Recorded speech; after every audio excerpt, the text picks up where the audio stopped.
પરિષદ યોજાઈ। નમસ્કાર મિત્રો, હું કૈલાસદાન ગઢવી, કાર્યકારી પ્રમુખ આમ આદમી પાર્ટી કચ્છ અને મોરબી ઝોન।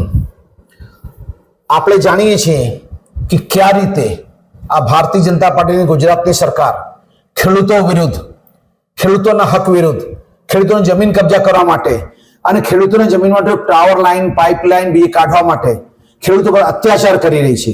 અને એ અત્યાચારના કારણે આજ ખેડૂતો બેચારા થઈ ગયા છે। અને બેચારા થવાના પાછળ સરકાર, કંપનીઓ અને પોલીસ આ ત્રણનું ગઠબંધન છે। એ ગઠબંધનના કારણે મોટે પાયે ખેડૂતો પર અત્યાચાર કરવામાં આવી રહ્યો છે, બેન દીકરીઓ બધે હેરાન કરવામાં આવી રહ્યો છે।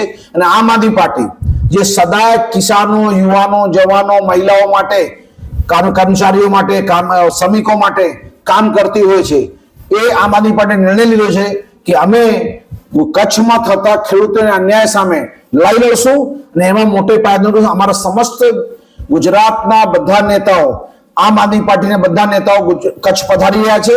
અને ખાસ જે વાંઢિયા ગામની આજુબાજુ ખેડૂતો ઉપર જે અત્યાચાર થઈ રહ્યો છે, એ સમસ્ત કચ્છમાં ક્યાંય પણ ખેડૂતોને ઉપર જે અત્યાચાર થઈ રહ્યો છે, પાઇપલાઇનમાં જે ઇસ્યુ છે, વાયરિંગના ઇસ્યુ છે, ટાવરના ઇસ્યુ છે, એના વિરુદ્ધમાં ટેકો આપવા માટે અમે અહીંયા મોટે પાયે આંદોલન કરવા જઈ રહ્યા છીએ। એક મોટી સભા જેનું આમંત્રણ અમારા આમ આદમી પાર્ટીના નેતાઓ ગામડે ગામડે જઈને, ઘરે ઘરે જઈને આમંત્રણ આપી રહ્યા છે। અને મોટી સભા અમે કચ્છમાં કરવા જઈ રહ્યા છીએ। અને એ બાબતમાં બાકી માહિતી જે છે અમારા પૂર્વ કચ્છના પ્રમુખ डॉक्टर कायनात अंसारी आपने आपसे। नमस्कार, मेरा नाम डॉक्टर कायनात अंसारी आता है, प्रमुख पूर्व कच्छ आम आदमी पार्टी।